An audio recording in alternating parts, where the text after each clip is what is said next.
You okay? Good. I think everybody has found a seat. Thank you for coming out tonight. My name is Bob Thomas. I serve as the president of the Lincolnstown Area Civic Association, the sponsor for tonight's event. This is our fourth. Now I'm lost. Start over. This is our fourth Meet the Candidate night, and every one of these we've had a very good turnout. So it looks like tonight we've got another good turnout. Our objective for these is really pretty simple. We just wanted a forum to allow our local residents to become a little more informed when they go to the polls. So it's a nonpartisan event. We try to keep the field level. It's not meant to give anybody an advantage. The only advantage the candidates get is what they might say here tonight. So we try to keep it nonpartisan. As with our prior events, we will have very high expectations for civility and decorum. I know our candidates are committed to that, and generally our crowds do too. So what we have lined up for you tonight, our main event, it's not a debate. So we don't know how to run a debate. We're just your neighbors and friends, okay? We don't know how to run debates. So this is an informational session. And what we try to do is have the candidates tell you what their positions are on a number of issues. We'll do a few public questions, and hopefully you walk out of here knowing something about both candidates that you didn't know before you came in. This is the 105th legislative district, I think is the correct term. This is the seat that Ron Marsico has held for many years, so this is the first time we have an open general election, so it's a little different this year. We have a little bit of bonus Meet the Candidate nights for you. You probably know that on a national level, for the United States House of Representatives, we find ourselves in a new congressional district. We are now in the 10th district. So we are now in a district that extends down through Cumberland and York County. So neither of those candidates are from our immediate area. So I reached out to both Scott Perry and George Scott, or Scott's right. Neither candidate can be here themselves, but both candidates have sent a spokesman, which satisfies my objective. My objective is just to give you some information about these two gentlemen that we generally don't know a lot about either one of them. So we have two spokesmen that will come up after we're done with this and just give you a quick overview of what those two candidates are about. All right, little housekeeping. Let's all do this together. Take your cell phones out and put them on mute. Thank you very much. Mom, that's you too. Okay. We are going to we're going to follow a similar format that we've used before. The candidates will be allowed an open statement. Both candidates will answer 5 questions, the same 5 questions. We will also do a few public questions, and then they will make a closing statement. We want to allow time, that should take about an hour. We want to allow time for you to make a personal introduction to the candidates. They will be at their tables in the back, and they would love to meet you on a personal level, so that we've incorporated that. And I guess the last thing, and I mentioned it, you know, this is to be a civil event. It's not a debate. Both candidates are classy folks, so we will run this as a classy event. So, and I'm also proud to invite back, that he's done all of these for us. Our moderator for tonight, back again by popular demand, from CBS 21, is Mr. Tom Russell.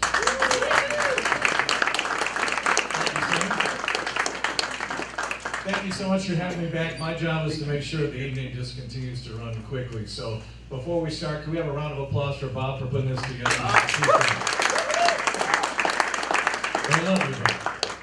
It's really important that we have an educated electorate. So thank you so much for being here. And as you go home tonight, spread the word about what you heard, and we can keep everybody ahead of this game. So basically what you heard is how we're going to play out things tonight. Did we flip a coin to see who goes first by any chance? Not yet. You want to do that? Andrew's youthful and better looking. You want to let Andrew go first? Age before beauty is. Well, we're off to a good start right there. Very nice. Very nice. Gentlemen, we ask that you use your microphone so that everybody can hear you. We're going to go ahead and give you a chance for an opening statement. You're going to tell us something about yourself, why you're running, and what you hope to achieve if elected. So each candidate, you have 4 minutes, and we'll defer to Andrew. Is that okay? Sure. Yep. Andrew, you want to start us off? Thanks. Yep. Turn your mic on there. My phone is on vibrate, but I'm just going to use it as a timer so I stay within the time here. 4 We'll, minutes. we'll catch you if you go over. Okay, fair enough. All right. Time's up. It's going to be an amazing forum. Cool. Good evening, everybody. I'm thrilled to be here. My name is Andrew Lewis, and I am honored to be running for Ron Marsico's open state house seat. Can everyone see me in the back, or would you prefer for us to stand? Stand. Okay. Gotcha. All right.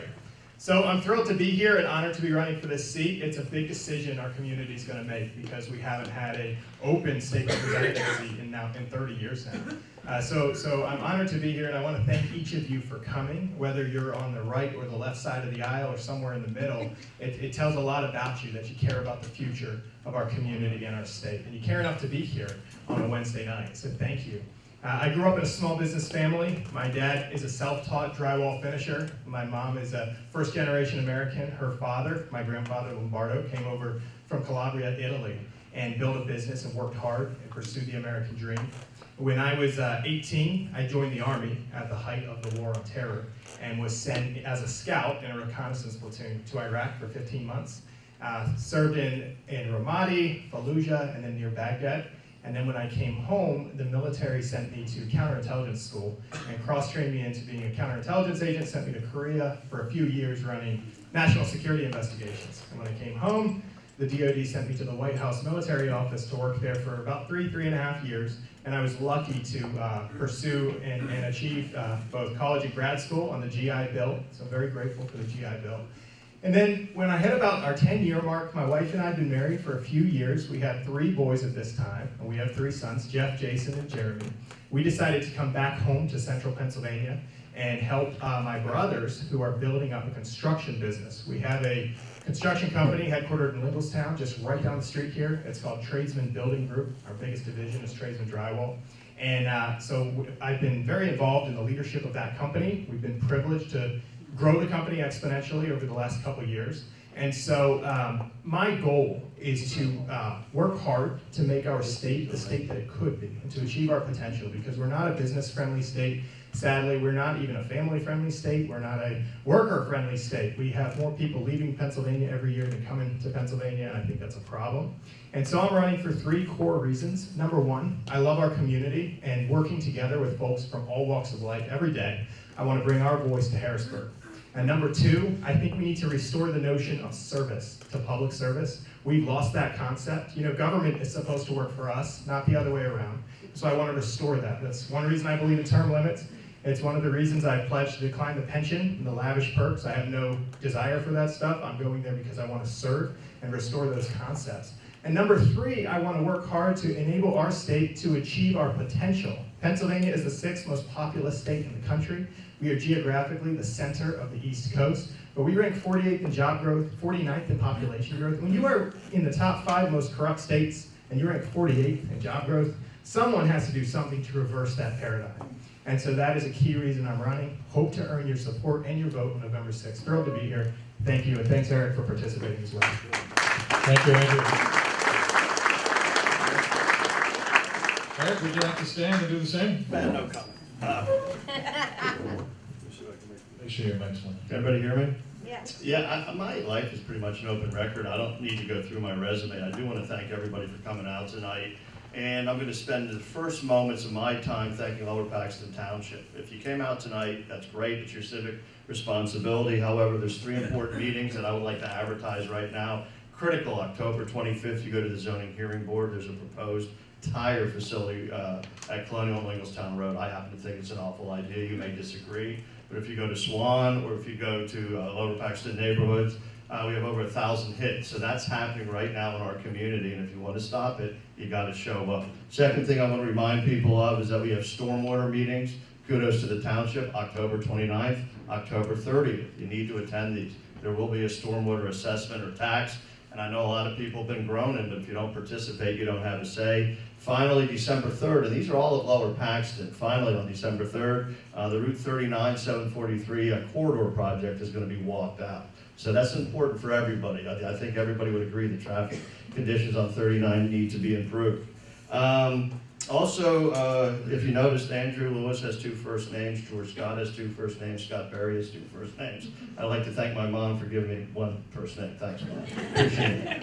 I just don't think I'd go around life being Goldberg Epstein. That would work for me. You know, what I'm going to do is my reform resume. Andrew and I have been together Monday night, Tuesday, Wednesday, so we've been hanging out a lot. We've been doing some bonding. We carpool, actually. We do carpool, but please, I don't like to ride in the trunk, Andrew. Make the air holes bigger. It's tough, especially when it's a Yugo, which I don't think is an American car. You know, but one of the things we both agree on is that we've got to revise the paradigm of Pennsylvania being the most corrupt state. Here's my resume. And I think, you know, I don't like to do this. I don't want to be egocentric, but I think I need to remind people what we've done at Rockland Capital since 2005. We've repealed the pay raise. That was unbelievable. Nobody told us we could do it. 11 groups, and if you remember, 5 conservative, 5 liberal groups worked together across the aisle, repealed the pay raise. That was unbelievable. We argued it at the Supreme Court. That same year, we defeated a Supreme Court justice, which had never been done in the history of Pennsylvania. A Democrat from Philadelphia. As you know, I'm an equal opportunity offender, and I'll get to some R's later. Votusgate, Computergate, lest you forget, 2006, 2011, we put 19 legislative leaders in prison, including 1 Republican Speaker of the House, 1 Democratic Speaker of the House. That was very difficult for me because a lot of people were affected who didn't know taking the bonus was the wrong thing to do. If you recall, Jan Murphy and I broke the story on a Saturday. It took us like 5 days to get confirmation. Painful to do. After that, we moved on to FIA. I don't know if you remember that scandal. From 2007 to 2018, we're still the only group that goes to FIA meetings. Go to our website. FIA is about to hit a crisis. It's underfunded. But the reason we went after FIA, if you recall, we had a 19-month legal battle through our right to know request to find out how they were spending our money. Here's how they spent $860,000. Facials, pedicures, culinary classes, fly fishing, wine, falconry lessons, and limo rides. We had that ended. We still go to these meetings, but I just, again, want to put things in historic perspective. We investigated the LCB, if you remember. They were the same people that they spent several $100,000 to teach their employees how to say thank you and please. We didn't think that was a good idea. They spent another couple $100,000 to get mom schnockered on Valentine's Day, and they rolled out the vending machine idea, which was awful. So we had them investigated at the Security and Exchange Commission. You guys might remember Bob Mello. He asked me to run for Senate in 2004. We wound up indicting him. He's a Democrat from Luzerne County. So I think I have a pretty clear record being dedicated to reform, being aggressive outside the dome. What I'm asking you to consider is putting me inside the dome so that we can get things done like, hey, no budget, no pay. Per diems, you gotta be accountable. These are the things that I think I can accomplish once I'm inside. Thank you. Thank you, Eric. We appreciate it. Okay, so the first segment will have some prepared questions, and candidates, you'll have up to 3 minutes to answer each one if you would like. Eric, we'll start with you, my friend. Our annual state budget is approximately $30 billion. What changes in spending priorities would you like to see, and would you support increases in the state income and sales taxes? No, I think we don't need to increase the sales tax with the IT right now. We just don't need to do it. I proposed for the last 15 years the same menu. I'll propose it again. By the way, I don't want to be rude, but I wish the budget was only $30 billion. It's north of 31, probably closer to 32. And that's the problem. These numbers sometimes get to be abstract. My personal life reflects my public life. I own my home, I own my car, my daughter's college graduation is paid for. I know I'm not the best dressed guy. I know my car is 20 years old, but if I can't afford it, I don't buy it. I apply the same principles to public life. You can't afford it, don't buy it. There's a difference between a need and a want. Government tends to be predicated on wants. We need to change that. I've supported since the 1980s, and some of you may be old enough to remember the Concord Coalition. We're a bipartisan coalition, Rudman, Graham, Paul Tsongas, Democrat and Republican. We froze the budget federally for 2 years. That's about all it lasted. But from that, what it informed me is we need a priority-based budget. So at the top of the pyramid, I think we'd all agree that right now it's public education, health, and welfare. What should be there is pension. Pension bet, and I've been fighting pensions for 15 years. It's excruciating. People deserve them. We got to pay them. One of the things we're going to have to do is find revenue for them. So a lot of people tell you what they don't like. What they don't tell you is how we're going to pay for it. These have been my approach. You can go to Rock the Capital. I've been putting them out there for years. First thing we need to do is get rid of the Delaware loophole. Big corporations are not paying their fair share. It unfairly burdens small corporations. About 80% of corporations do not pay their fair share. Most states have gotten rid of the Delaware loophole. I think the last state was Maine. Costs us $500 million a year. $240 million for racehorses is ridiculous. Most of the money goes out of state. There's $740 million that we could save if we simply enforce and do common sense things. Now, there's some other pet peeves I have, so if you will indulge me, I'll give you. But the first one is not a pet peeve. If Pennsylvania, through the Department of Public Welfare, allowed us to purchase prescription drugs directly, we could save between $180 and $300 million. These are big numbers. These are real numbers. These are doable numbers. You don't have to do this by raising the sales tax or the personal income tax. We don't need a film tax credit for Lionsgate. I've been complaining about that for 15 years. They're going to make their movies without $71 million. This is something that my colleagues aren't going to like. I've been proposing reducing the size of the legislative pay by 25%. By pay, I mean what we pay our staff. We are the most expensive legislature in the country. We can save a large amount of money there, up to $78 million. Of course, I'm not going to make any friends. We don't need to have WHAMs in my mind, or PSAs. And by WHAMs, we still have tourism WHAMs. And by PSAs, I mean $1.5 million we spend every year to tell you what color to wear when you go hunting. If you haven't figured it out by now, PSA ain't going to help you out. All right. I would also get rid of some other issues, but let me just state this. I'll be the first legislator that doesn't take a pension, that doesn't take public health care. I'm going to reduce my salary back to 1995 levels because I think the cost of living adjustment is unfair and illegal. The $19,000 I would save, that money would go half to veterans and half to victims of domestic abuse. You have to walk the walk and model the behaviors you want others to replicate. All right, thank you. Andrew, we'll throw it to you. What changes in spending priorities would you like to see, and would you support any increases in state income tax or sales tax? Well, on the last question, no. We have in Pennsylvania the 10th highest state and local tax burden in the entire country, so that's a solid no. But as far as what would I reform or what would I change in the state budget, let's look at the state budget for a second. It's not just $32 billion. $32 billion is state funding. That's before the special funds and the other funds. When you add federal funding, the Commonwealth of Pennsylvania spends about $85 billion a year. $85 billion. We don't have a revenue problem in Pennsylvania. We have a spending problem. And what do we spend it on? Some very good points brought up. But the reality is it's about $254 million on the horse racing industry. It's about $64 million on the film tax credit. Netflix came over to Pittsburgh. They filmed a show called Mindhunter. Anyone in here seen it? Exactly. Oh, Everett? Everett Hamilton has seen Mindhunter. But nobody else. The point is normal people haven't seen it. And the reality is that was about $64 million. That's so when you look at it, we're talking over $300 or so million in corporate welfare. And I've seen a statistic that says we get about 30 cents back on every dollar we spend trying to bring this stuff into our economy. So it'd be better off not to ever have spent the money in the first place and to divert those funds to things like education so we can do things like bring down our property taxes. But here's what I'll tell you. The problem with Pennsylvania is very much what we spend money on because we waste a heck of a lot of it, but also it's how we budget. Because we have a small business, we have a couple dozen employees, and every year when it's time to write the budget for the next year, the very first thing we do is identify what is a realistic revenue number? What can we expect to bring in next year realistically? And once we have that number, then you figure out, all right, now what can we afford to spend that money on? In Pennsylvania, we do it the exact opposite. First, they enact a spending bill, all right? Then they turn around and enact the revenue bill.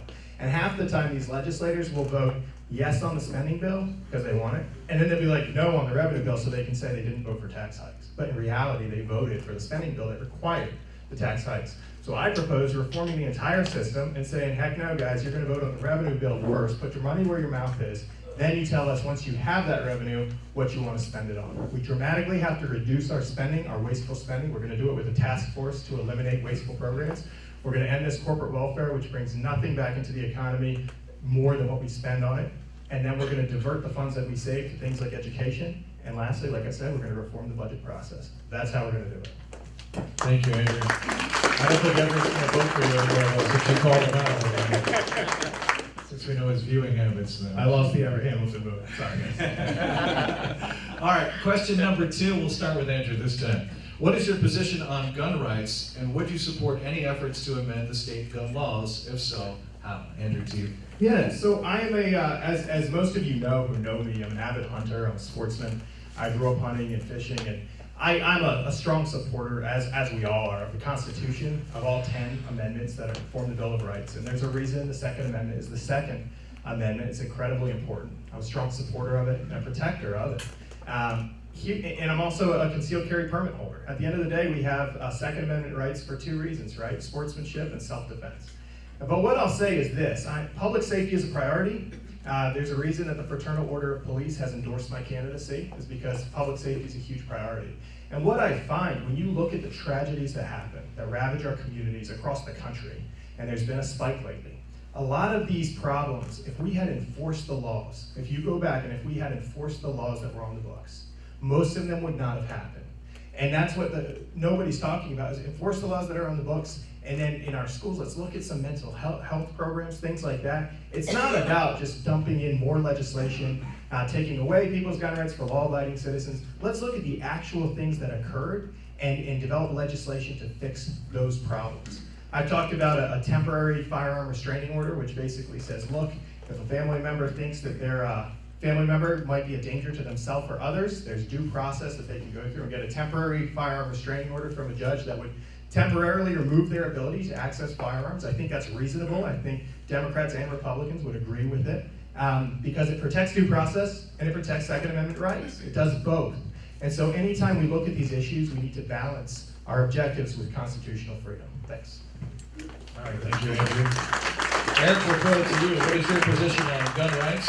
And would you support any efforts to amend the state gun laws, if so, how? Well, I'm a Jewish guy that grew up, was born and raised here. I thought buck hunting was a Jewish holiday, but I didn't actually engage in it. I own a shotgun. I do sport shooting, but I'm pretty crappy at it. To be honest with you, I'll be frank with you, this is kind of settled law. The Second Amendment was reaffirmed in 2015 with McDonald's versus the city of Chicago.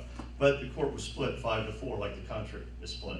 And at the end of the day, we need to have an adult conversation and strip away special interest and vitriol. We haven't done it. I mean, everybody gets panicked and everybody goes nuclear. And frankly, what I would support, and there's a couple of things that I think are very reasonable. Background checks, universal background checks make a lot of sense to me. I don't think anybody wants a criminal or somebody who's mentally ill to hold a firearm. By the same token, you have to fund mental health services so that people are getting treatment. You can't have it both ways. In addition to that, we got to be very careful about straw purchases that I think get violated and abused by not having background checks. Secondly, I would be more restrictive in gun sales at gun shows. I think it really poses a threat to legitimate gun owners who do the right thing and sell above board, and I also think it gives another opportunity for straw buyers to violate the law. So at the end of the day, there's 27 amendments. This is not pick and choose America. You don't get to pick 1, 2, 10, whatever flavor you want. You got to do all 27. And they're not all popular, but we have to find a balance. There's nothing absolute. I think the First Amendment is critical. However, I did not support the Wellsboro Church spitting on the tomb of a soldier killed in Iraq.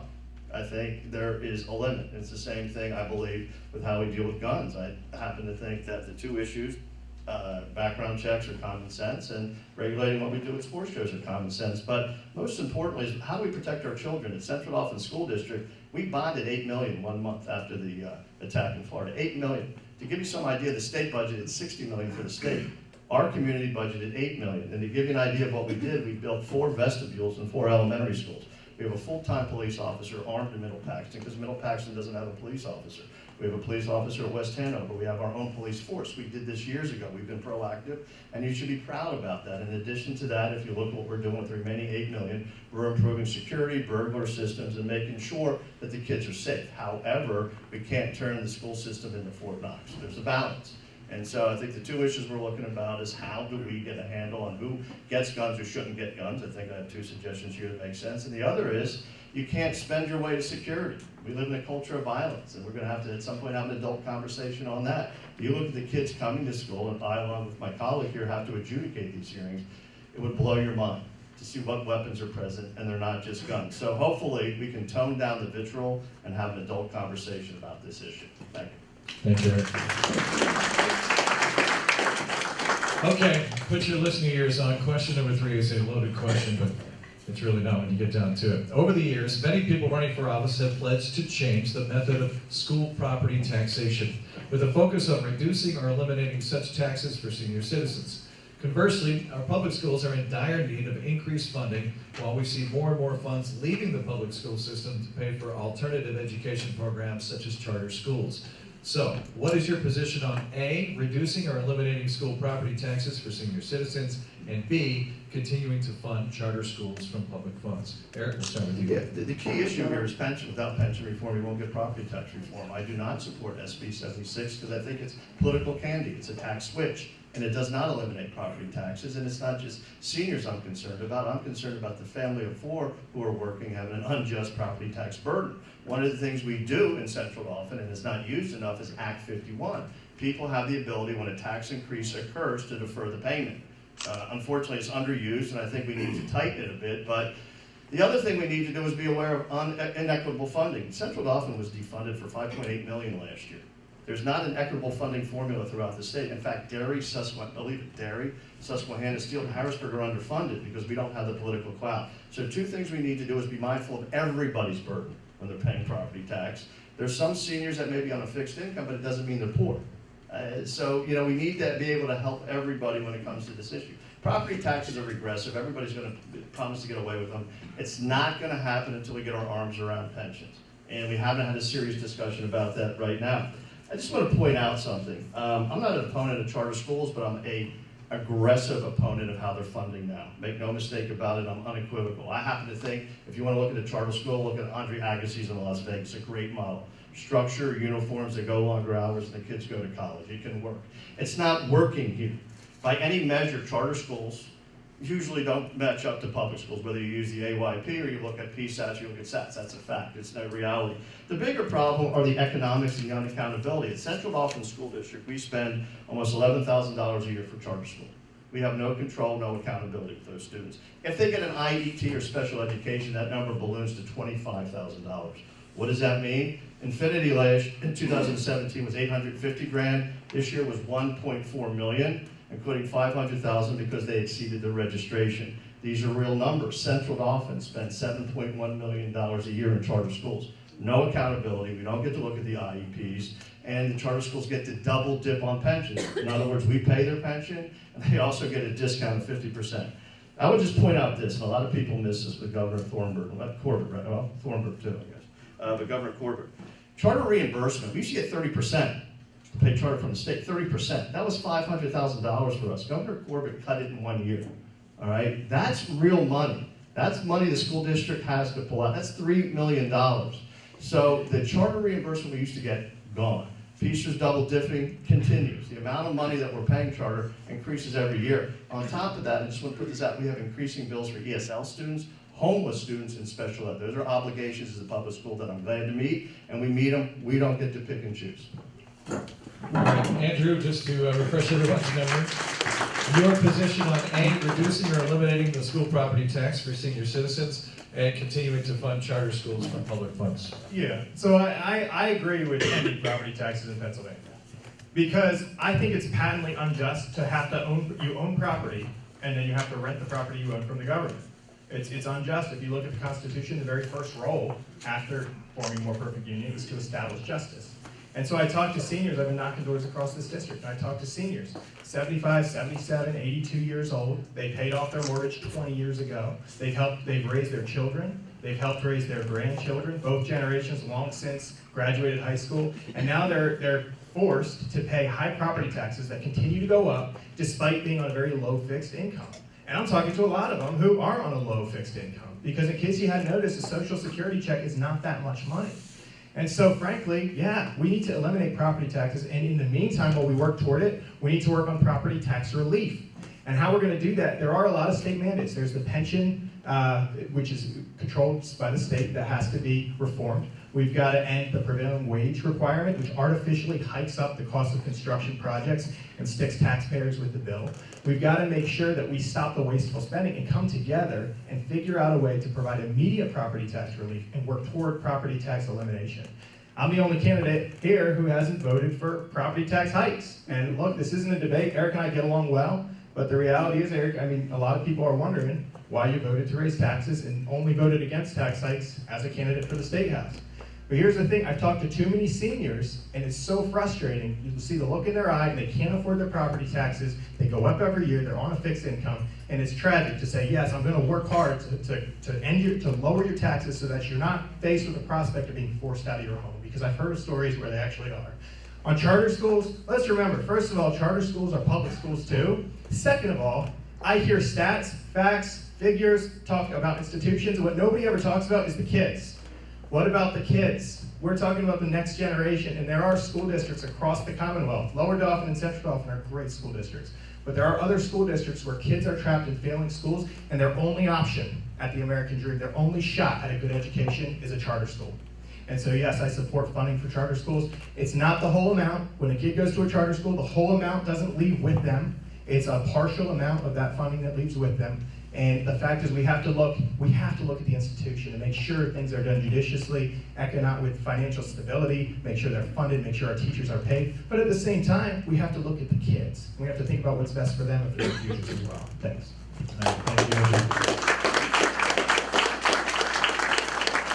All right, we're up to question number 4, and we've touched on this a little bit, so let's go into it directly. The public education pension system is reportedly underfunded by over $60 billion, which is causing our school property taxes to constantly increase. It seems that this issue can only be solved at the state level. What are your thoughts on addressing the public pension debt? Andrew, we'll start back with you. Well, it's not overly it's a complex issue, but fixing it is not overly complicated. You're looking at PSERS is unfunded by about $40 billion. SERS is unfunded by about 20, makes up about 60 billion total. And it's unsustainable moving forward, and we have to reform pensions so that we can A, fund them, B, fund our schools, and C, bring down property taxes.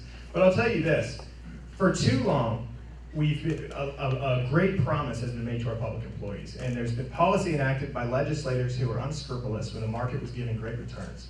And the fact is, the taxpayer bore the entire risk. Basically, it was this promise of we're going to give you these guys these pensions, and whether or not the market returns what we think it's going to return, the taxpayer is going to bear the risk and the burden, and when we run out of money, we just go back and raise taxes. And I think that's wrong.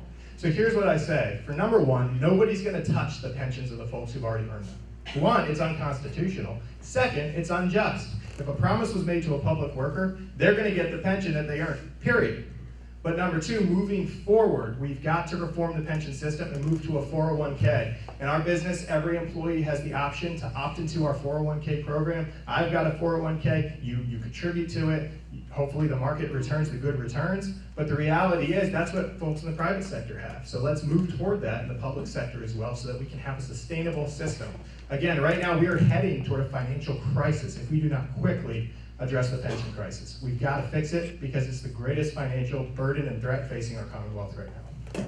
Thank you. All right, Eric, your thoughts on addressing the public pension debt? Yeah, again, I don't think the number is 60 million. I think it's closer to 68 to 72. It gets a little abstract. I'll respond to Mr. Lewis's jab. I mean, one of the differences between us, I actually held an elective office. And when I got to office, I had to deal with the fact the legislature has bequeathed us with unfunded mandates. The first 2 years, absolutely had to raise funds in order to deal with skyrocketing pensions and unfunded mandates like special education, homeless. That's reality. That's being an adult. That's being responsible. There's never going to be a time when I don't pay my staff, don't pay them their pension, or deny classrooms for special education. We talk about special education, mind you. It's not only educating the kids, I have to transport the kids. When we transport the kids, they need to have a para. Not only do they need to have a para, they need to have a lift. And we're a school district that's attractive, that we're getting kids from Harrisburg, Steelton. We take all comers, but if you look at our numbers, staggering increase in ESL students, staggering increase in special ed. And yeah, I did that. By the way, did not vote to raise taxes the last 2 years. And if you go back there, the girls will have my tax plan, which what you could have seen, it was on the front page of the Paxton Herald. We didn't need a tax increase. I, the Democrat, serving on a board with 7 other Republicans, opposed to tax increase. Maybe you should ask your fellow Republicans why they keep increasing taxes. When it comes to pensions, I supported H. Bill 900 2015 with my good friend John McGinnis, who is perhaps the most fiscally conservative Republican in the legislature. We put legislation together, would have taken actuarial tables from 30 years to 20 years. We would have been real about the rate of return. And yes, Andrew, we would have gone over the $5 billion that's been scanned from us. We've been talking about this for decades. But the reality is nobody wants to take it on because we need revenues. And we're not going to get those revenues until we have solutions. I produce and try to advocate 3 solutions. One of them, and it may not be popular, is we should be repurposing gaming funds. They were supposed to be used to reduce property taxes. We should be, right now, they're whams on steroids. We need to revisit that issue. You said again, get rid of the $240 million for horse racing dedicated to pension, eliminate the Delaware loophole. I mean, you get rid of that loophole, we'll get close to where we need to be. But where we need to be, this is a staggering number, $6 billion a year. $6 billion a year. Nobody's taking anyone's pensions away, but the reality is, if you do not start dealing with the pensions, the amount of money from our budget that has to go with the pension increases every year. That's a fact. That's a reality. So this is interesting. H. Bill 900, I was one of 2 Democrats that supported it, didn't get out of a Republican-controlled committee. John and I were furious. We couldn't get out of a Republican-controlled committee. Democrats didn't do squat, so I'm not leaving them off the hook. But, you know, let's place blame where it is. There was a solution. The solution is still there. HB 900. Let's get real. Shared sacrifice means making sacrifice, not wishing this away. So, yeah, I've made hard decisions, and I'll make them again. That's part of being an adult and winning an elected office. 23rd seconds. No, just give me a chance. I just want to We're going to have a chance for a closing statement, so you can jump in there. All right, question number 5. The current political climate on a national level has been very divisive and emotionally charged, and at times almost uncivil. As an elected representative of our community, how would you strive to rise above the heated rhetoric and serve as a good representative for our community? Eric, we start with you. That's how I do it. I think what we need to do. I think I strained my shoulder. Not that limber. You have to be willing to discuss things. I occupy the radical middle. I'm not a classic Democrat. I'm not a classic Republican. Some of my views don't fall easily into cookie cutter. We have to respect other people's views and not just say it. One of the things we did in Central often is we used to just have a moment at the end of the meeting where the public had to wait till the end to make a comment. We now do it at the beginning and the end. We don't make people register ahead of time. You can register the moment you get there. I instituted, with the help of my colleagues, live streaming. It's a big district, so people can look at the meetings. Part of being civil means being informed and not coming there and just having axe to grind. We also instituted a committee system. In fact, tomorrow, if I can do an advertisement starting at 3 o'clock, our committees will meet. Finance, the public is welcome. All right, after that, I think building and grounds have been canceled. Then policy. So the way to have civility is to be inclusive. We've been inclusive. One of the things I'll do as a legislator, and this is, I mean, nothing new from what I do now, is steal a play from Jeff Picola's handbook. I will have a town hall meeting every month. I'll do it how Jeff used to do, an hour in South Hanover, an hour in West Hanover, at a minimum, and an hour in Lower Paxton. That's a month. That's at a minimum. In addition to that, I'll be going to township meetings in Lower Paxton, South Hanover, and West Hanover, and keeping in constant contact with both school districts. If you look at Central often, and you got to be aware, folks, we're the 12th largest school district. We're a big school district, not only in size, but in people. So in order for us to be effective, and I'll be honest with you, I've been disappointed in myself, where I have gotten out of shape when I shouldn't. So it's a constant challenge for me to learn, because people are passionate. Andrew's passionate, I'm passionate. But unless people are going to buy into this, we're going to be polarized. Right now it's ugly and it's divisive. So my commitment, and I'm going to, when I get to the closing, I'll talk about this, occupying the radical middle. Compromise is not a bad thing. It doesn't have to be a win-lose-some game. You win some, you lose some, you move forward. So Andrew and I, we've been together Monday, Tuesday, and Wednesday. We don't disagree a lot, but we're not disagreeable about doing that. So hopefully, after I get elected, I'll be able to institute and roll that program out. This is a very good question, because it's very timely with what's going on with our politics nationally. And you know, Eric and I, we have a good relationship, even though we can disagree. You know, I say he raised tax on school board. He says, look, I had to. I say, yeah, but you didn't show up for 2 of the votes. So look, I mean, we disagree, but we do it cordially, and then we shake hands afterwards, okay? But for sure, when we send folks to elected office, we got to stop accepting excuses and make sure that we hold them accountable to do the job we let them do. So, as you all know, I had the privilege of spending some time in the military, and the reality is, being stationed overseas in places like Fallujah, there are no Democrats, there are no Republicans, there are no Libertarians, there are no independents. There is a mission and there is a team, and you work together as a team to accomplish the mission. Some of the guys that I serve with that are my best friends are to the left of Bernie Sanders. And we can have conversations, and we still love each other, and we can have conversations on policy, we can disagree on policy, but we can still get along at the end of the day, and that, as a country, is what we have to get back to. Because if you look back through our country's history, people could get along. They could talk, they'd shake hands, they can, be on the opposite side of the political spectrum and still see each other as moms and dads and grandparents and kids and people who work, have jobs, who just want, basically, we all have similar goals. We want to have safe communities. We don't want to be stuck in traffic for 30 minutes a day. We want our kids to have a better future than our own past. That's the American goal. That's the American way. And so we are all in this together. So let's stop the whole acrimony and the hating each other because we're on different sides of the aisle. And so what I'll do is I'll lead by example and bring integrity to the job and make sure we treat each other with civility and not disrespect or name call just because someone's on the other side of the aisle. All right, thank you, gentlemen. That takes care of our official questions at this point. So now the questions come from you guys, and this one's candidate specific. So, Eric, do you support the Planned Parenthood agenda and are tax dollars going to Planned Parenthood? Along with that, where do you stand on the abortion issue? Yeah, I was cut to the chase. Yeah, I think that is geared for me. I don't know what the Planned Parenthood agenda is. I know what my agenda is, and I protect women's reproductive rights. I'll be frank about it. I've said that since day one. I'm also uncomfortable with late-term abortions, and I also support stem cell research. There it is. I mean, that's been my position. It's not going to change. If it makes you uncomfortable, don't vote for me. I'm not a political Gumby. I can't change to suit other people. If you like that idea, that's fine, but it should not be a wedge issue. Andrew, would you like to respond as well? Up to you. Yeah, and I'm on the other side of the fence from that. I'm pro-life. I believe in the dignity and protection of human life, including our unborn children. And no, I don't think we should compel people to subsidize with their taxes something that they object to morally. And abortions are part of that. So no, we shouldn't be subsidizing abortions. Okay, thank you. Our next question, and Andrew, I'll let you start on this one. If you're elected, will you tax pensions in Pennsylvania? Will you tax the pensions? I'm not in favor of this. I mean, I'm not in favor of it. I talk to a lot of folks who are barely scraping by on the small pension they get. And a lot of times now, and I sat in the living room of a couple, actually very progressive Democrats. I sat in their living room and the guy had worked his entire life and then he left with almost nothing from his job, almost nothing. And so a lot of times, the companies these days, you work your entire life and the company may have just a minimal pension, or if it's, Social Security, or depending on it's barely anything. So I mean, I believe in let's not tax the pensions. Let's look at how we can bring down taxation in Pennsylvania, not how we can add more taxes to the burden people already have. Eric, would you like to respond? Well, I think there's still people on pensions. I mean, it's nice and it's passionate, but what do we do with the steelworkers who got screwed? What do we do with other people that have had their pensions deprived? I mean, that's where my priority is. We don't have a cost of living increase for state workers for over 12 years to keep pace, but legislators get a cost of living increase.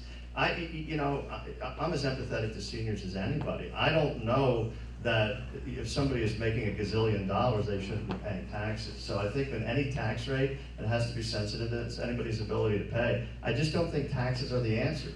I mean, I think everybody's unequivocal about that, but you can't have it both ways. You can't ask for increased services and decreased taxes. There's only so much waste and fraud, folks. I mean, that's a one-off. We have to be serious. We have to prioritize and make discussions. I think people are coming to this state because we don't tax pensions. I haven't really looked at the issue seriously. I don't know what the income is off of that, but to be honest with you, if somebody owns 14 houses and 20 boats, I think we may want to consider revenue there, but it shouldn't be broad-based. But let's think about that. Okay, thank you, gentlemen. Our next question. How would you both vote on a bill proposing co-ed bathrooms or locker rooms becoming law, and why would you decide that way? Eric, you want to start? Okay, co-ed bathrooms and locker rooms, I don't think is a good idea. I didn't realize that was an issue out there. The bigger issue for me is, and if you look at it, is kids aren't showering. I mean, they don't shower after they have phys ed. Because look, when I went to phys ed, I don't know if anybody remembers Mr. King, you didn't have a choice. You not only showered, but you combed your hair with a Bristol brush. Then Mr. Barrow karate chopped you. But that being said, this doesn't seem to be an issue that is rising to the top. Now, and in fact, if you look at how we do locker rooms now, you have to have different locker rooms for the adults and the kids because of the sex scandal. That's appropriate. I'm being serious. A lot of kids refuse to shower right now.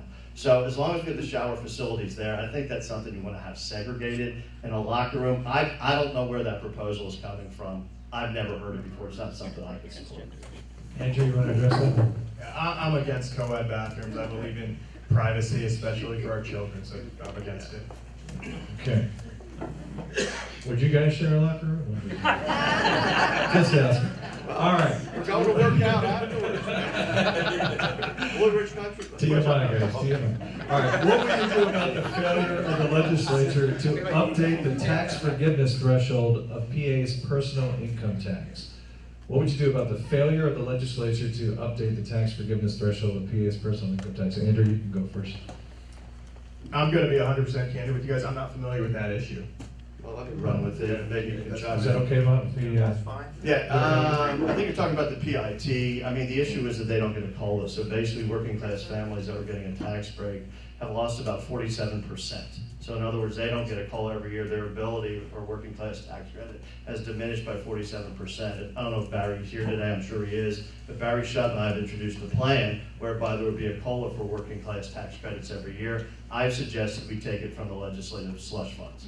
It's something I battled for years. I don't know if you remember, but at the Legislative Audit Advisory Commission, and yes, I was arrested there one time because I think when you're using taxpayer dollars, I should be able to look at the numbers. We reduced that from 240 to 120 to make these people whole, poor working class folks.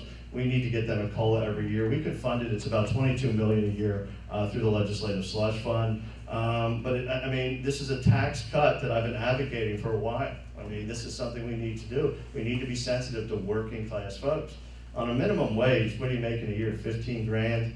You know, we're going to have to start looking at these people, the brick and mortar folks of the country as well. So I would support a COLA for the PIT, but I also would take away the COLA for legislators. I'm not accepting a COLA. As I said before, I'm reducing my salary to 1995 levels. I don't think the COLA is legal. I don't think I should take it. I'm donating it. I'll probably be the first legislator that doesn't take a perk, a pension, health care, or anything.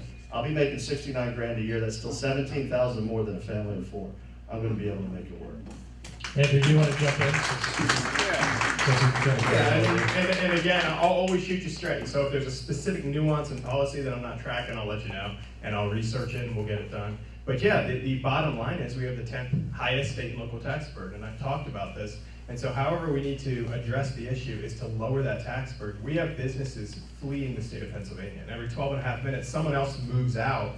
You have folks who grow up, they graduate college, and immediately they're looking for a job out of Pennsylvania. And a lot of that has to do with our tax burden. So I have 3 boys. I'd like to see them grow up and stay right here in our community. And someday, years down the road, have grandchildren, and they will be right here with us as well. But we've got to lower the tax burden to bring people into the state of Pennsylvania, have them stay here. Okay, thank you. Appreciate that. So how many people in the room been getting some stuff in the mail lately? Yeah, a little bit. So this is a question for Eric about one of the mailers. I've seen in the mailer recently, is it true that you don't show up for your job? I just wanted to give you the opportunity to explain, referring to the school board position is what this is. Yeah, that's interesting. Perhaps when he gets older, he'll realize what it's like to have healthcare challenges. I missed 4 months. I had a heart procedure. I have 8 stents. I had 3 stents. So I was going through cardiac rehabilitation. I asked for a leave of absence. Fortunately, it was granted. I also asked to resign. During that period, it was discovered they missed an artery. So I had to go back and have heart surgery again. So I did miss 4 months. That's, you know, it's part of the public record. I'm not embarrassed about it. I think the way that it was portrayed was wrong. I mean, I don't know if Andrew's ever been to a CD school board meeting. I've been to numerous school board meetings, VOTEC meetings, committee meetings. If you want to go after that, that's fine, but know that, yeah, I had healthcare issues. People have them. I'm not going to run away from that. I think there's some weird factoid that I missed 40% of the budget votes. I don't know if that's true. I know the last budget vote I did miss because when I put my plan up to cut taxes, the Republicans on the board didn't even consider it, except for my one colleague. We put up a plan. We said, can you delay this? We've got a plan. We've got a plan to reduce 2 point. We don't need the 2.8%. And the plan is in the back there. Look at it. It's bulletproof. So yes, I was disgusted, and I'm not going to give credence to a need for an artificial tax increase. So not showing up for my job, if anybody knows me, on a bad week, I work 60 hours. I work 80 hours. Sorry for having heart surgery and not responding back right away. Maybe you would like me to smoke a carton of cigarettes too while I was at it. But this is also part of reality in our healthcare system. Let me point out, I'm self-insured. I pay $901 a month. I have a pre-existing health condition. My deductible is $7,900. I got a GI 2 weeks ago. I paid the full amount, $50 for a doctor. So I know what it's like to struggle. And yeah, I took the time off to get better. If that's a crime, put me in prison. Andy, you want to rebuttal? All right, well, first of all, I'm sorry, Eric, about the health challenges, but with all due respect, I spent 15 months in a combat zone where my health and my life were on the line on a daily basis, and I showed up for work every single one of those days. Let me tell you this right now. At 19, okay. Hang on, let him finish. At 19, 20, and 21 years old, when I woke up and I was saying this could be the last day I have, yeah, so don't tell me when I get a little older I'm going to understand this. Maybe when you get a little older, you'll recognize that when we elect folks, we expect them to do the job we elected them to do, and there needs to be accountable at all levels of government. So if it's hold on. If there's legitimate health challenges, that makes sense. I understand that. I get that. But at the end of the day, we can do without the disparaging remarks. And if I can just address this really quick, because there is an outside dark money group from Washington, D.C. that's been attacking me as well, that's been sending hate mail about my campaign, and it's saying that I want to gut Medicare and Social Security, which are federal programs. We're running for a state-level office. Those are federal programs. Of course, I want to protect those programs and safeguard those programs. I won't even get a vote on those issues, though, because they're federal issues, they're not state issues. Okay, that's fair. Chance to clear this up. Is this the last one? Okay. Andrew, I'll let you go first on this one. This is our last question. What do you think, as far as Lower Paxton Township should do to address their stormwater management issue? Yeah. So this is this is because of the Chesapeake Bay watershed. It's a national mandate that came down, and frankly, Lower Paxton has been trying to kind of preempt and to deal with this as it comes down the pipe. We're all about to get a pretty significant bill here, and it's problematic. It's a national mandate, so I mean we've got to push back on these national and state mandates, and as a legislator, what I would be doing is working with our delegation in Congress to make sure that they stop pushing these down on us so that we don't have to pay these exorbitant fees. And if they're going to push a mandate, then how about some funding so that our fees aren't going up and forcing us to pay even more? Okay, thank you, Andrew. Eric? Yeah, I'm still here. Wow. Just to be clear, Medicaid is a state issue. We can vote to expand it or not. I mean, the Senate voted to expand it in 2013, 40 to 10. It died in the House. So with experience comes some sense of perspective.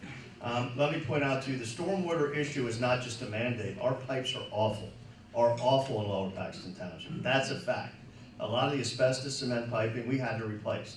And we did it by floating a bond, and that's what I would support. As a member of the Central Office School Board, we're not going to be exempt because it's going to be a tax. That's 125 grand coming out of our pocket. I don't know what's coming out of Holy Name. I don't know what's coming out of Bishop McDevitt. But this was a problem that was avoidable. We decided not to take care of our infrastructure, and this is what happened. So again, it's time to be an adult. We're going to have to repair it, but saying, oh, it's a mandate, this and that, you still got to replace the pipes. You got to replace the infrastructure.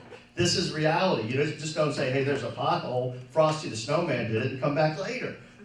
So one of the things that we need to get real about locally, and I've got to give township supervisors a lot of credit. They're emergency responders. If trash doesn't get picked up, they get the call. If there's a pothole, they get the call. Stormwater, my suggestion would be this. We should bond money like we did to repair sewage. We did it with $2,009. The interest rates were low. They've done a remarkable job. I know it's been inconvenient, but there's a middle ground, and that's what I'm going to propose on October 30th. But to think that our stormwater is all okay and big bad EPA put us in this position is deny that we did play a part in this as well.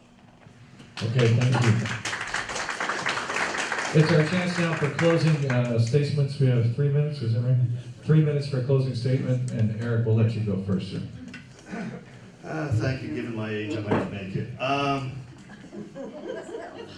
don't know. I didn't think I'd make it to 58. But let me point out a couple of things. I think what's central here is that we had a hearty back and forth, and that's good. And Andrew and I are going to see each other umpteen times before the end of the campaign. I occupy the radical middle, which is compromise.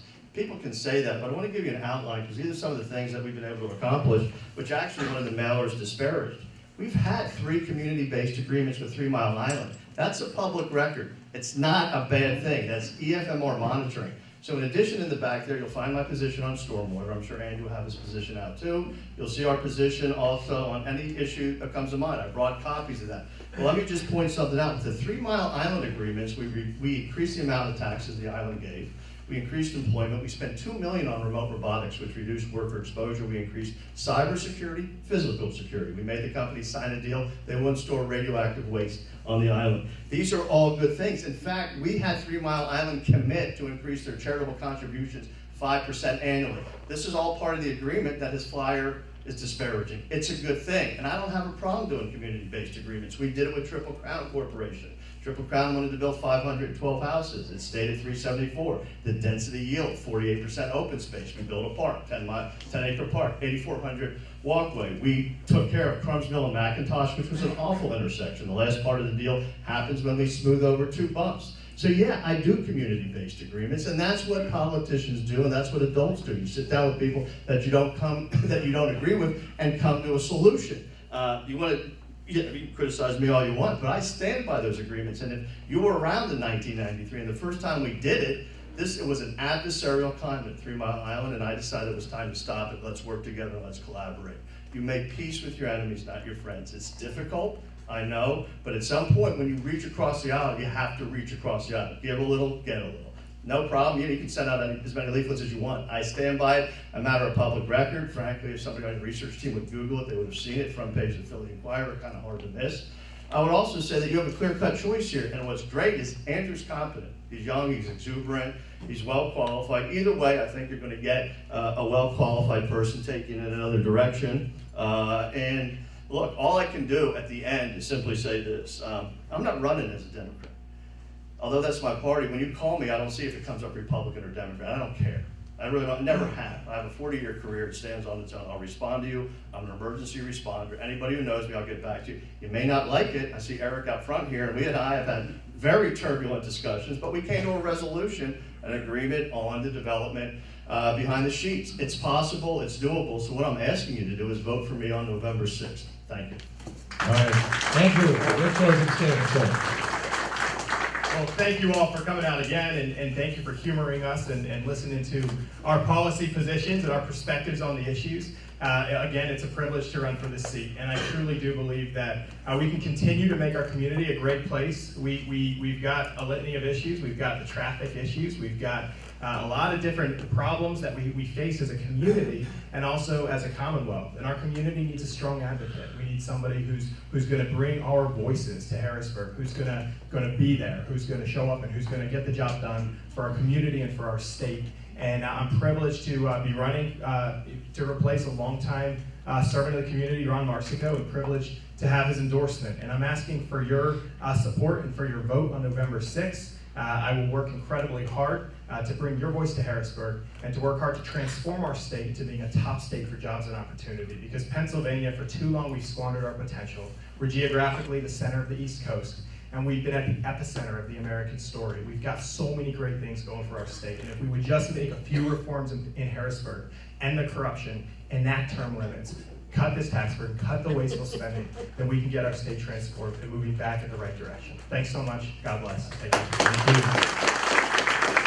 Ladies and gentlemen, a round of applause for both of our candidates for being here tonight. We appreciate it, guys. Thank you. They will be available at the back of the room if you have any questions for them. But wait, there's more. For your admission price, you guys can leave. But for your costly admission price, right, Bob? They get an extra bonus here. Would you please welcome from your Dauphin County Commissioners, Mike Kreese, on behalf of Scott Perry. Mike, come on down.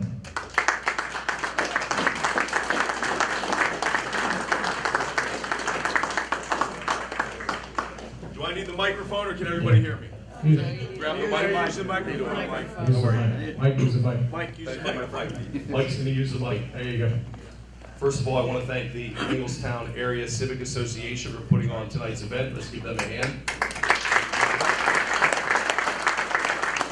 I am Mike Kreese, one of your Dauphin County Commissioners. I look around the room right now, I gotta tell you, I'm 51 years old and I have never seen such a lack of civil discourse at the state and federal level that I've seen in the last 2 years. Who here agrees with me? So I'm challenging both candidates for the 105th Legislative District and the George Scott campaign, the Scott Perry campaign, over the next 20 days, let's run positive, issues-oriented campaigns. The people want it, the people deserve it, and let the people decide. And I'll tell you what, no matter who wins out of those two races, the community will be well served. I'm here speaking tonight on behalf of Scott Perry as the father of a 21-year-old United States Marine. I want to first of all thank George Scott for his 20-plus years of service in the United States Army. Let's give him a hand. And Scott Perry has served since 1980. That's 38 years serving this great and grateful nation. You know, these folks have given up their most prized personal treasure, years of their life serving this country. And we owe them every thank you. Every time we see either one of those candidates between now and Election Day, we should thank them for their great service. Andrew Lewis, you also served this country. Thank you very much as well. I'm told to keep my remarks brief. It's hard to talk about another candidate, even though I have a great deal of respect for Scott Perry. When you're not the candidate, you can't really stand here and say, I've done. But I will tell you, he has not only talked the talk, he has walked the walk. He served 3 terms representing the 92nd Legislative District in the House, and he is now finishing up his 3rd term representing the 4th Congressional District at the United States Capitol on behalf of our residents here in central Pennsylvania. I can tell you, when we call Scott Perry's office, they get back to you immediately. When we call Scott Perry's office and we needed help after all the disastrous flooding we had in the past several years, he took the initiative along with Lou Barletta, and they got us here in Dauphin County $13 million in federal funding to help us after the disasters.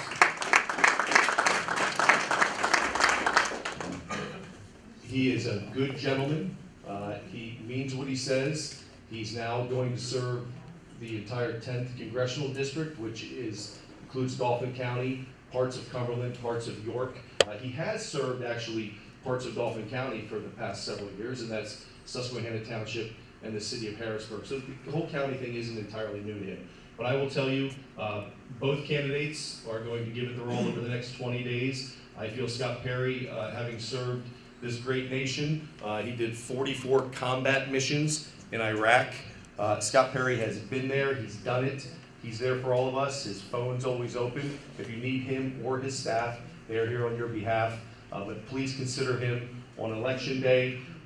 He's done some great bills for us here in central Pennsylvania. He doesn't forget where he came from. Here's a guy that came from just about nothing. I don't know if you know what his background is, but he was born in San Diego. He grew up in the city of Harrisburg for a little bit, and his family literally had nothing, and he realizes that. He needed the Salvation Army's help when he was a child. He and his brother took baths on their front porch in a tub on the front porch because they didn't have anything. They didn't have any electricity. At age 13, he was out picking fruits in the field to raise money and have money for his family. So here's a guy that's been there from the bottom up and served this great nation and is doing a great job for us as a congressman, and I urge each of you to consider him on Election Day. Thank you for all you for being here today, and I pledge as one of your county commissioners to continue working in a bipartisan manner with Jeff Hayes, George Hartwick, because we know that folks want to see things done, and we will pledge, the 3 of us, I told them I was going to be here tonight, we will continue to pledge to work together on your behalf to get things done for the residents of Dauphin County. Thank you, and have a great evening. Thanks for being here. On behalf of George Scott, would you please welcome his policy director for the campaign, Mike Mounts. Mike.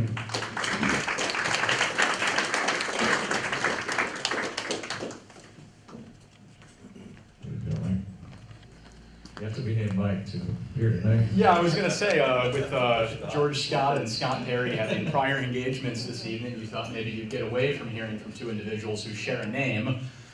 but it wasn't meant to be. It's not so. My name is Mike Mounts, and I'm a social studies teacher. I teach at one of the public schools inside of our newly drawn 10th Congressional District, and so I am by no means someone who does politics professionally, but just like all of you, I care deeply about the future of our district and of our country, and that's why I'm here tonight to tell you a little bit about why I'm supporting George Scott for Congress. So thank you all for coming out. Like me, George was raised in South Central Pennsylvania. He's from here. He actually grew up on a family farm where he learned the values of hard work, of integrity, and service. After graduating college, George went on to serve in the U.S. Army as an officer for 20 years. He became a battalion commander and looked over some 1,800 soldiers during his time in the military. He served our country during times of peace as well as during times of war. He was deployed for several years in the Korean Peninsula, for example, as well as in the Middle East. After 20 years of service, he retired as a lieutenant colonel and spent some time in the CIA. But after not long, he sensed a different call. This time it was one of faith, and George entered the Lutheran Theological Seminary in Gettysburg, Pennsylvania, and became a minister. And so for the last 9 years, he's served his community as a pastor. About a year ago, maybe going more on like 18 months now, George once again sensed a new call, and so he hopes to continue to serve all of us in Congress. And early in the campaign, he met an elderly couple in Carlisle. Their names were Bill and Pat. What George learned from speaking to Bill and Pat is that they're both ready to retire, but they're both diabetic, and if they retire, they won't be able to afford their insulin. And stories like that are what keep George going every day. George Scott is running to protect health care for all of us, to ensure high quality, affordable, accessible health care. He's running to preserve and protect Social Security and Medicare, to ensure access to education, and to make sure we can get good jobs that pay living wages.